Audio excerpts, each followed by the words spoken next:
आज बात एक ऐसे बिल की जिसको लेकर सरकार और विपक्ष के बीच तीखी बहस छिड़ी हुई है। मुद्दा है एफसीआरए संशोधन बिल। सवाल सिर्फ विदेशी चंदा का नहीं है बल्कि उन संस्थानों का भी है जो शिक्षा, स्वास्थ्य, सामाजिक सेवा और समुदाय के बीच काम करती है। आदाब, नमस्कार, आप देख रहे हैं मंथन टुडे। मैं हूं आपके साथ उज़मा।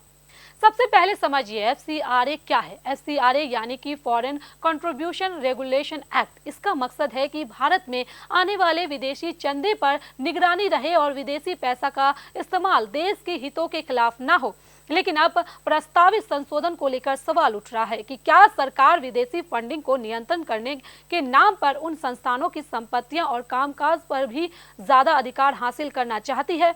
प्रस्तावित बदलाव में एक महत्वपूर्ण व्यवस्था की बात हो रही है। अगर किसी संस्था का एफसीआरए रजिस्ट्रेशन खत्म हो जाता है, रिन्यू नहीं होता है या संस्था खुद रजिस्ट्रेशन सरेंडर कर देती है तो उससे जुड़े विदेशी फंड और विदेशी चंदे से बनाई गई संपत्ति एक निर्धारित अथॉरिटी के नियंत्रण में आ सकती है। यहीं से सबसे बड़ा सवाल शुरू होता है। मान लीजिए कोई एनजीओ वर्षों से अस्पताल चला रहा है, स्कूल चला रहा है, गरीबों के काम कर रहा है या किसी समुदाय के बीच सामाजिक सेवा कर रहा है। उसका एफसीआरए रजिस्ट्रेशन किसी वजह से खत्म हो गया। अब सवाल यह है कि उस संस्था की संपत्ति और उसके कामकाज पर सरकार का कितना नियंत्रण होगा। सरकार का तर्क हो सकता है कि यह व्यवस्था विदेशी धन के दुरुपयोग को रोकने और संपत्तियों को सुरक्षित रखने के लिए जरूरी है।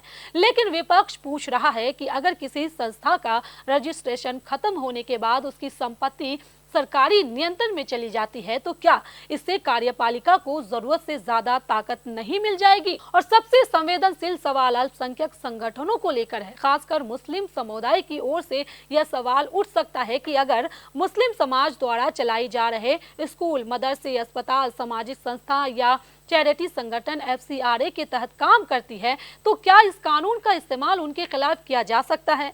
यहाँ एक बात बिल्कुल साफ समझनी होगी कि सिर्फ मुस्लिम संगठन होने की वजह से किसी संस्था को नुकसान होगा, ऐसा कहना अभी तथ्यात्मक रूप से सही नहीं होगा।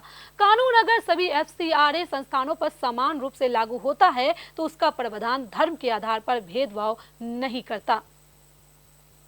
लेकिन सवाल कानून के इस्तेमाल का है। अगर किसी संस्था का एफसीआरए लाइसेंस रद्द करना या नवीनीकरण रोकने का फैसला सरकार के अधिकार क्षेत्र में है और उसके बाद उसी संस्था की विदेशी फंड से बनी संपत्तियां भी अथॉरिटी के नियंत्रण में आ सकती है तो क्या पर्याप्त सुरक्षा और अपील की व्यवस्था होगी।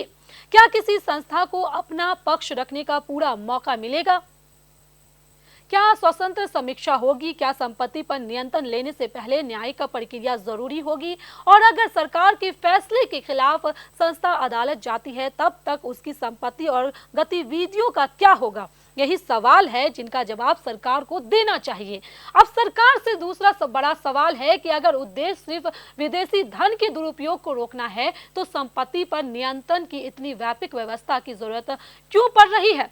तीसरा सवाल है कि क्या ऐसी अथॉरिटी पूरी तरह स्वतंत्र होगी या उसके ऊपर सरकार का सीधा नियंत्रण होगा। चौथा सवाल है अगर किसी संस्था का एफसीआरए रजिस्ट्रेशन प्रशासनिक वजह से खत्म हो गया लेकिन संस्था अब घरेलू फंड से काम कर रही है तो पुरानी विदेशी फंड से बनी संपत्ति पर नए प्रावधान लागू करने का औचित्य क्या है। यही वजह है कि सेक्शन 14B, 16A और 16B को लेकर विवाद सामने आ रहा है। विपक्ष का आरोप है कि इन प्रावधानों से एनजीओ और सामाजिक संगठनों पर सरकार का नियंत्रण बढ़ सकता है। कांग्रेस नेता KC वेणुगोपाल ने इसे असंवैधानिक बताया।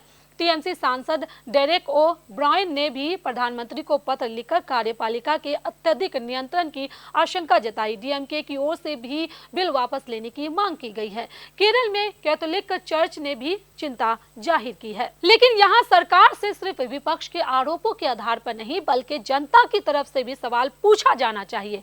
अगर कानून सही है तो सरकार स्पष्ट करे इसका दुरुपयोग रोकने के लिए क्या सुरक्षा कवच होगा। क्या किसी एनजीओ की संपत्ति पर नियंत्रण लेने से पहले स्वतंत्र जांच होगी।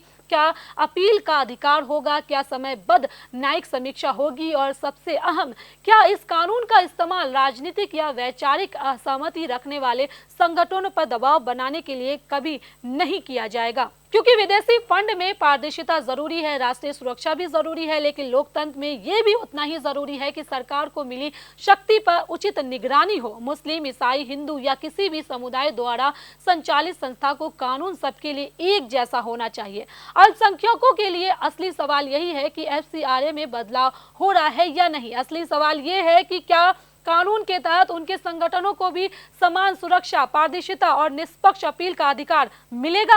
और सरकार के लिए सबसे बड़ा सवाल यही है कि विदेशी चंदे पर नियंत्रण के नाम पर क्या आप सिर्फ विदेशी पैसों को नियंत्रण करना चाहते हैं या उन संस्थानों की संपत्तियां और कामकाज पर भी ऐसी शक्ति चाहते हैं जिसका भविष्य में दुरुपयोग होने की आशंका से इनकार नहीं किया जा सकता। क्योंकि मजबूत कानून वही होता है जो गलत पैसे को रोके लेकिन सही काम करने वाले संस्थानों को डराए नहीं।